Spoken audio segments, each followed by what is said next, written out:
আপা কয় টাকা দিলেন? 30 টাকা দিলাম। আপা রাজলক্ষ্মী থেকে এখানে ভাড়া তো 40 টাকা, আপনি 30 টাকা দিতেছেন কেন? আপনি কি ফাইজলামি করেন? এই রাস্তা আমি 14 বার আসি আর যাই প্রত্যেকদিন, আপনি শিখাইতেছেন আমাকে রাস্তা? হ্যাঁ, 30 টাকা ভাড়া, 30 টাকা দিছি, 40 টাকা কেন? আপা 30 টাকা ভাড়া ছিল, সেটা 1 বছর আগে। আপনি মনে হয় 1 বছর ধরে রিক্সা উঠেন না। এখন ভাড়া 40 টাকা, আমার 40 টাকাই দেন। 30 টাকার ভাড়া আমি 30 টাকা দিব, একটা টাকা বেশি দিব না। নিলে না, না নিলে নাই। 10 টাকা লেগে কিপটেম করেন না তো, আর 10 টাকা দেন। থাপড়ায় কিন্তু তোর দাঁত দুটো আমি ফালা দিবি। তুই কোন সাহস আমার কিপটা বলতেছিস? হ্যাঁ, আমার দেখে তোর ফকিনি মনে হয়? 10 টাকার জন্য আমি কিপটামি করবো এখন? তোর ভাড়া 30 টাকা, তোর আমি 30 টাকা দিছি। তুই আবার মুখে মুখে কথা হইতেছস, তোর কিন্তু আমি একটা টাকা দিব না যদি আরেকটা কথা তুই কইছস। কিসে ভাই? ভাই, রাজলক্ষ্মী থেকে এখানে ভাড়া 40 টাকা, আপা দিতেছে 30 টাকা। আমি 10 টাকা চাইতেছি, সে আমার বকাবকি করতেছে। তো বকাবকি তো করবেই, ভুল তো আপনার। রাজলক্ষ্মী থেকে আমরা রিক্সা আসি 50 টাকা ভাড়া দিয়ে, সেখানে আপনি মেয়ে মানুষ দেখে 40 টাকা ভাড়া নিতেছেন, এটা কোনো কথা? আর তানিয়া, তুই 10 টাকার জন্য বার্গেনিং করতেছিস কেন? 40 টাকা ভাড়া দিতে দিয়ে দে, গরিব অসহায় মানুষ তোর জন্য দোয়া করবে। তুই কথা কম বল। তোরে বলছি আমি এখানে আসতে, হ্যাঁ, না গলিতেছিস কেন? মামা বাড়ির আবদার 30 টাকা ভাড়া, আমি 40 টাকা দিব কেন? আমি একটা টাকা দিব। আর তোর এত মায়া লাগতেছে কেন রিক্সালার জন্য? যদি এত মায়া লাগে তো তুই টাকা দে, আমি দিব না। দে।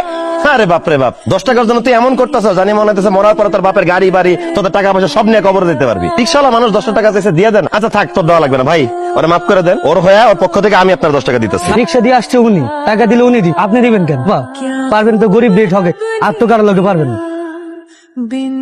এই যে ভাই, বিল 1400 এসছে, 1500 দিলাম, 100 টাকা আপনার টিপস। এই ভাই একটু দাঁড়ান, কি ব্যাপার তানিয়া? 1400 টাকা তোদের বিল আসছে, নাকি 100 টাকা বেশি দিলি কেন? কেন 100 টাকা তার টিপস?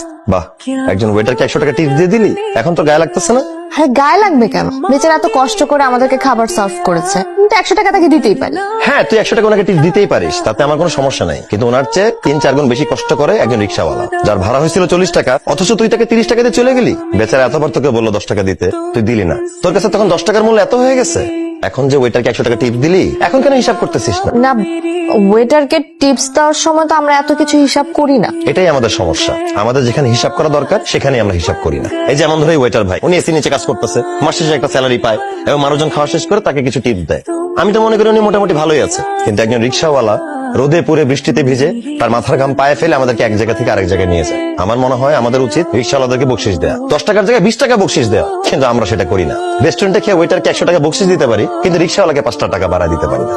এই কারণে যারা গরিব তারা দিনে দিনে গরিব হইতেছে, আর যারা বড় লোক আরামে আছে তারা দিনে দিনে আরো আরামে থাকতেছে। দেখ, আমি বলতেছি না তুই ওয়েটারকে বকশিস দিবি না, আমি বলতে চাইতেছি যে একজন ওয়েটারকে 100 টাকা টিপস দেওয়ার সময় তুই যেরকম টাকার হিসাব করিস না, একজন রিক্সাওয়ালাকে তার ন্যায্য ভাড়া দেওয়ার সময় ওই টাকার হিসাবটা তুই করিস না।